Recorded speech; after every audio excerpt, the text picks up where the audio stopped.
क्या समझेंगे? अरे ये रिश्ते और नाते, ये पवित्रता सिर्फ सनातन में ही होती है, इसके अलावा किसी मजहब में नहीं होती है। क्यों कि तुम अपन हिंदू मानते हैं कि ये हमारे भाई है, भाईजान है, भाईचारे है, लेकिन भाईजान ने कभी भी हिंदू को भाईचारा नहीं माना है, उनने सदा ही काफिर माना है। हिंदू को काफिर माना, हमेशा उनकी भावना रहती है कि हिंदू पे जैसे भी दाव लगे वैसे उसका विनाश करो, उसको नष्ट करो। तो उसके अंदर ऊपर के यानी प्रेम की वाणी होगी, लेकिन अंदर उसके अंदर कपट की छुरी होगी। तो ऐसे के कभी विश्वास नहीं किया जाए। जो भाई बन के आएगा, प्रेम से रिश्ता नाता निभाने आएगा, लेकिन जहां मौका मिलेगा वहीं वो कटार अपने छेप देगा। तो ऐसे लोगों से कभी भी विश्वास नहीं किया जाएगा। सनातन सबसे महान क्यों होता है कि उसमें बचपन से लेकर के आखिरी तक सिखाया जाता है। हमारे वेद शास्त्र, हमारे गुरु लोग, हमारे शास्त्री लोग, हमारे कथा व्यास ये सब बताते हैं कि जीव पर दया करना ही धर्म है। अगर जीव पे दया करेंगे, किसी जीव को सुख देंगे, उसको सहारा देंगे, तो भगवान की कृपा होगी, उसको स्वर्ग मिलेंगे, ऐसे कहते हैं। और बाकी की मजहब जो कहते हैं कि जो जीव को जितना दुखी करेंगे, जितना तड़पाएंगे, जीव के ऊपर जितना अत्याचार करेंगे तो जन्नत मिलेगी। यानी उनका क्या कहना है कि जीव के ऊपर दया नहीं, जीव के ऊपर अत्याचार करने से भगवान मिलेंगे, यानी जन्नत मिलेगी। और अपन कि यानी जीव के ऊपर दया करोगे तो भगवान, अगर जीव ने को सताया तो नरक में भी उसको जगह नहीं मिलेगी। तो अपनी सनातन संस्कृति तो वो पवित्र संस्कृति है कि जिसके लिए देवता भी यानी उसको याद करते हैं। उस मानुष तन के लिए, सनातन को पाने के लिए तो देवते भी तरसते हैं देह धारण करने के लिए।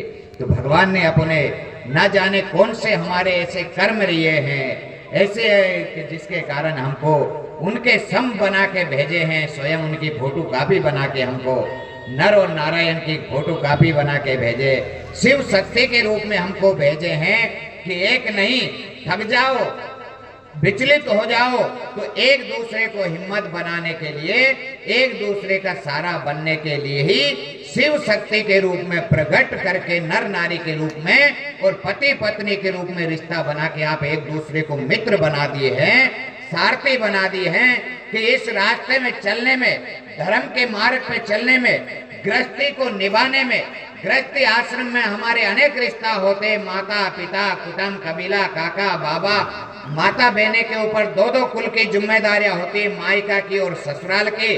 अगर उससे यश कीर्ति मिले तो मायका और ससुराल दोनों को यश मिलता है, और लजाया जावे तो उसका मायका भी लाजता है और यानी ससुराल भी लाजती है, दोनों ही कलंकित होती है। तो ऐसे परमार्थी हमारी माता बहनें होती है जिनका जीवन आदि शक्ति से जुड़ा है, अनेक प्रकार के सैन शक्ति से जुड़ा है। तो वो एक सारथी बन के, सैन शक्ति बन के हमारे इस मार्ग में अनेक प्रकार के संघर्ष परिस्थिति आती है, उसमें एक दूसरा साथी बन के हमारा लक्ष्य से नहीं भटके, संघर्ष से नहीं भटके, क्योंकि संघर्ष ही मनुष्य को महान बनाता। जिसके जीवन में संघर्ष नहीं आया हो, जिसके जीवन में दुख नहीं आया हो, कठिनाइयां नहीं आया है, तो जीवन जीने का आनंद क्या आएगा? जिसने संघर्षों में खेला है वही जीवन का आनंद ले सकता है। जो सुख सुविधा में रहे तो वो यानी अपने जीवन का आनंद ना ले सकता, ना औरों को दे सकता। इसलिए अपन को, मनुष्य को महान क्यों बताया कि गृह प्रपंच विधि नाना, घर गृहस्थी आश्रम में अनेक प्रकार के रिश्ते होते, अनेक प्रकार के प्रपंच होते। उन सब को निभाते हुए, सब रिश्तों को खुश करते हुए भी हम उससे पार होके और भगवान के नाम की डोर पकड़ करके भव से भी पार हो जाते। नहीं तो देखो कहा कि जब तन से उठे ज्वाला तब कोई पास नहीं आने वाला। तो ये तो शरीर है, एक दिन ये जल के खाक हो जाएगा।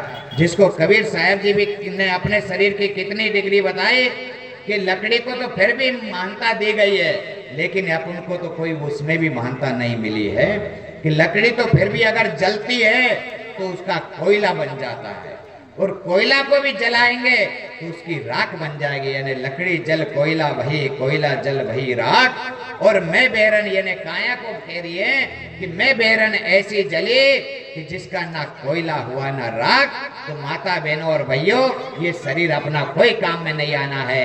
जब तक इसमें भगवान की कृपा है और चेतना शक्ति है, तब तक इसका सदुपयोग लो। एक दूसरे के सार्थक बनो, एक दूसरे के भक्षक नहीं बनो। अब वाणी को विश्राम देते हैं, समय भी बहुत हो गया। पहले आते हैं, एक बार सब जयकारा करेंगे खड़ा हाथ करके। बोल श्री देव नारायण भगवान के। हाथ तो सबके खड़े हुए, लेकिन आवाज सबकी नहीं आई है। कोई ने बोला होगा, लेकिन मन में भी बोला होगा कोई ने जोर से। इसलिए सबको जोर से बोलना है कि आवाज नाभि कमल से उठे और कंठ कमल से बाहर निकले और आकाश मंडल तक गूंज जाए। बोल श्री देव नारायण भगवान के। बोल श्री देव नारायण भगवान के। श्रीमद् भागवत महाप्राण के। श्रीमद् भागवत महाप्राण के। सतगुरुदेव भगवान के। श्री हनुमान जी महाराज के। सच्चे दरबार के। सनातन धर्म के। गौ माता के।